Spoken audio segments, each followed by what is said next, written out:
अगर 26वीं तरमीम ना हुई होती तो 26 नवंबर वाले कामयाब हो चुके होते उस बगावत में वो जो करने आए थे। पार्लिमान ने पहली दफा पार्लियामेंट बनी, कानून बनाकर ना सिर्फ 19वीं तरमीम से ये यरगमाल थी अपने आप को रहा करवाया, बल्कि वो रास्ता रोका। और जनाबे चेयरमैन, ये वो रास्ता था कि ये इंतशारी और फसादी जब इस्लामाबाद में एंटर होते तो हमारी साथ वाली बिल्डिंग में कोई बेंच बैठता, 100 मोटो लेता और हुकूमत को कटहरे में, जो रेंजर शहीद हुए हैं वो कटहरे में, पुलिस कटहरे में, मगर जो कीलों वाले डंडे और आंसू गैस के शेल लेकर आए वो वहां पर इनकलाबी बनाकर पेश किए जाते। 26वीं तरमीम ना होती जनाबे चेयरमैन, ये बगावत कामयाब हो जाती। और अगली बात, कहते हैं मुज़ाकरात, आप मेरे से बहुत बेहतर जानते हैं 1996 से इनकी पार्टी वजूद में आई है, तकरीबन 28 साल हो गए। मुझे कोई एक जगह कोई दिखा दें कि इन्होंने कोई मुफाहमत की बात की हो। कभी वजीर आजम को मैं गर्दन से पकड़कर निकालूंगा, कभी पीटीवी और सुप्रीम कोर्ट पर शलवारें लटकानी, कभी कहते हैं कि कैदी का किसी और का नहीं, कैदी का मैं आके उसका पंखा बंद कर दूंगा, उसकी फ्रिज ले लूंगा, उससे दवाइयां वापस ले लूंगा।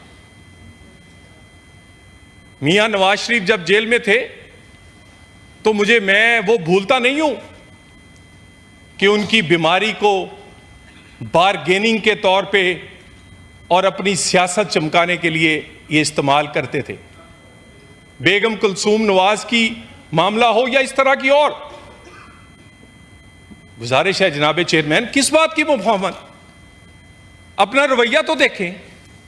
और बात सजाओं तक पहुंची है तो घबरा गए। मैंने कहना था घबराना नहीं, घबरा गए ना, इसीलिए मुज़ाकरात की बात कर रहे हैं। ये झांसा है झांसा। फैज हमीद को बचाने के लिए मुज़ाकरात का ढोंग रचाया जा रहा है। ओ भाई, ये तो पार्लियामेंट ही जाली है ना भाई, इससे किस बात के मुज़ाकरात। ओए, हम चोर और डाकू हैं, अब हम चोर और डाकू नहीं हैं। अब मुझे ये बताएं कि आप तो कहते थे हम चोरों से हाथ नहीं मिलाएंगे, क्या अब हम चोर नहीं रहे, हम वही हैं। जब अपोजिशन के दौर में जनाबे चेयरमैन, अपोजिशन लीडर और मौजूदा वजीर आजम ने कहा कि मिसाक के मईशत करते हैं, तो इन्होंने कहा ये एनआरओ मांग रहे हैं। जब भी हमने मुज़ाकरात की, आप कंट्रोल करेंगे अपने बंदों को, जब भी हमने मुज़ाकरात की, मैसेज दें उनको, जब भी हमने मुज़ाकरात की बात की, इस हुकूमत में आके भी की, तो उसे कमजोरी समझा गया, उसे अपनी फतह जाना गया।